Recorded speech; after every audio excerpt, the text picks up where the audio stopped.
एक तरफ अमेरिका जहां पर इतने सारे सवाल आ गए, दूसरे तरफ महाकुंभ। सशक्त भारत की बात यदि आती है तो बगल में हमारा कोई भी पड़ोसी देश रास्ते देने को तैयार नहीं है, हमारे साथ व्यापार करने को तैयार नहीं है। जो डेवलप कंट्री है, वियतनाम, ताइवान से लेकर के सब चाइना के साथ जा चुका है। पूरा का पूरा पड़ोसी देश हमसे बिल्कुल अलग। दूसरी तरफ जितने बाबा लोग हैं इस हिंदुस्तान, किसी के पास 2000 करोड़ का है, 10,000 करोड़ का है, वो लोग जो फंडिंग रेज किए, क्योंकि सभापति महोदय आप भी समझते हैं कि हिंदुस्तान में मतलब फकीरी और अमीरी ये दोनों में मजा है। और जिस तरीके से बाबा लोगों ने इस देश को एनजीओ के माध्यम से फ्रीडम है जिस तरीके से उसको लूटने की, उस पर हमारा अंकुश नहीं है। जीएसटी में सबसे ज्यादा भ्रष्टाचार, सबसे ज्यादा छोटे छोटे व्यापारियों पर जीएसटी। तो जीएसटी एक बड़ा अभिशाप, वरदान नहीं है, वो इस कंट्री के कॉमन और मिडिल क्लास के लिए सबसे बड़ा बोझ। जब सशक्त भारत की बात आती है तो हमें 3-4 सालों से लगभग किसान जो बैठे हैं और जो किसान की मौत हुई, आत्महत्या हुआ, एक तरफ किसान है, एक तरफ मणिपुर है, एक तरफ पूरे देश में नीट से लेकर के सभी तरह के एग्जामिनेशन पेपर का लीकआउट है। और लगातार बच्चों पर जुल्म, बच्चों पर केस, बच्चों जो आईएएस बनेंगे, जो देश का निर्माण करेंगे, उनके पेपर लीकआउट हो।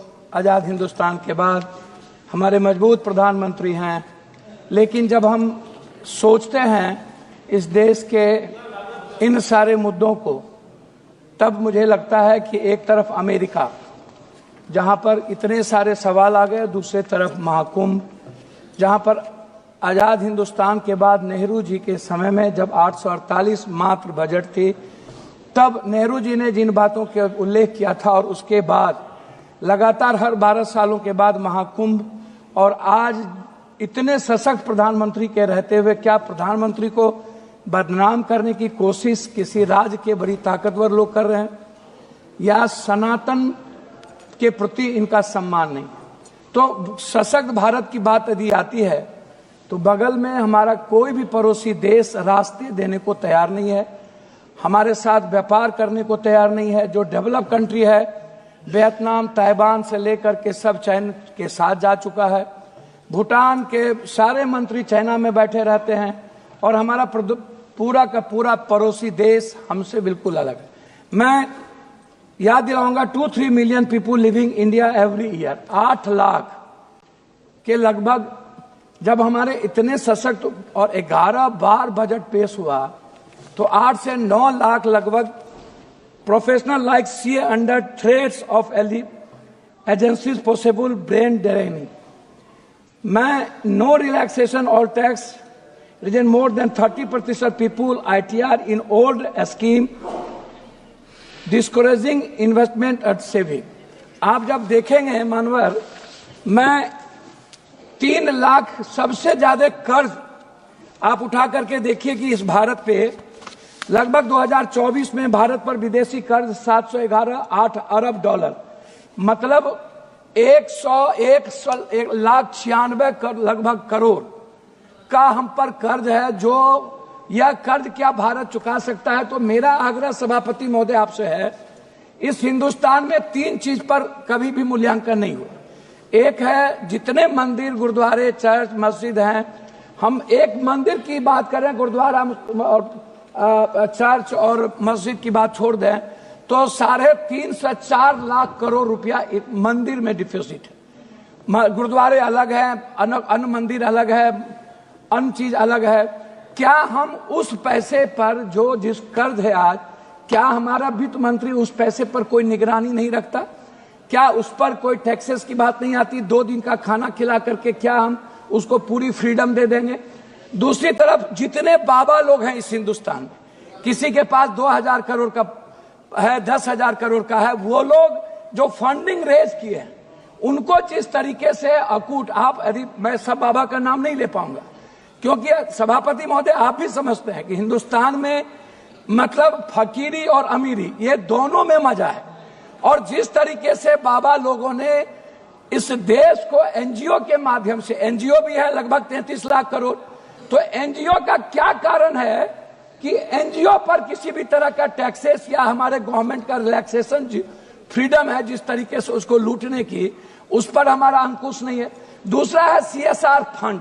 CSR फंड, आप बड़ी बड़ी जो कंपनियां हैं, बड़े बड़े जो हमारे ही सरकारी कंपनियां हैं, वो CSR फंड क्या करती है सभापति महोदय, वो कहां लगाता है, किसको देता है, किस MP के क्षेत्र में बात करके। अध्यक्ष सभापति महोदय बात तो करने दिया, हम इतना 9 बार तब बेकार। मेरा कुछ नहीं कहना अध्यक्ष महोदय, नोटबंदी के बाद आप उठा के देखिए 16.99 लाख करोड़ डिमोटाइजेशन का मामला था, और उसके पहले 35.99 लाख करोड़ का था, आज भी 35.99 लाख करोड़ का है। कितने लोग मरे? यदि आप घंटी बजा दिए हैं तो मैं बोल नहीं पाऊंगा।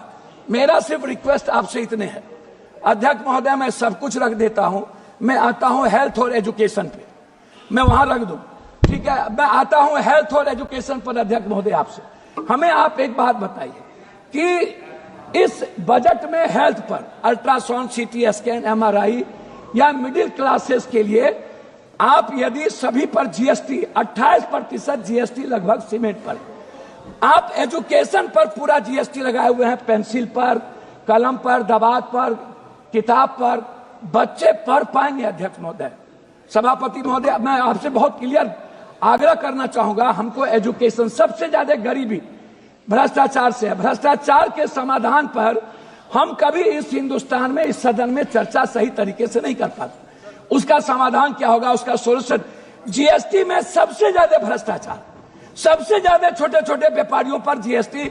अध्यक्ष महोदय, यदि मैंने टेंडर लिया 1 लाख करोड़ का और हम उस टेंडर को छुपा करके 50,000 करोड़ कर दिए, तो GST की चोरी, हम किसका चोरी कर रहे हैं?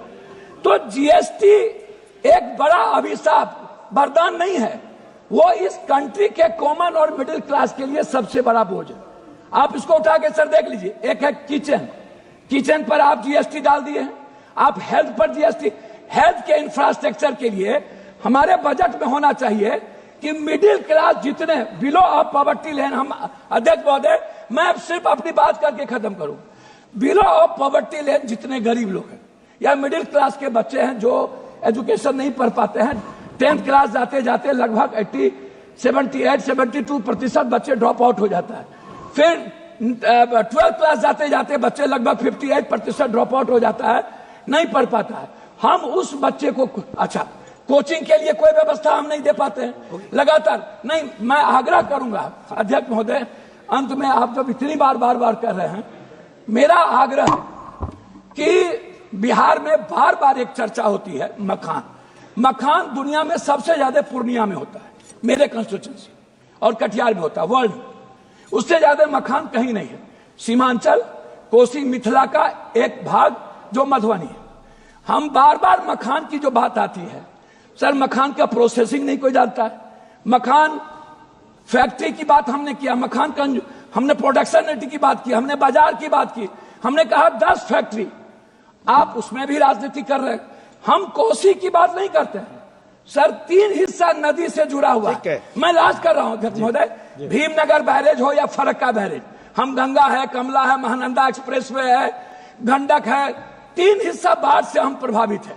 आप कोसी कैनाल हर बजट में लाते हैं, हर बजट में एक ही बात को कहते हैं। अध्यक्ष महोदय लास्ट कर रहा हूं, अध्यक्ष महोदय 1 मिनट में लास्ट कर रहा हूं, 1 मिनट।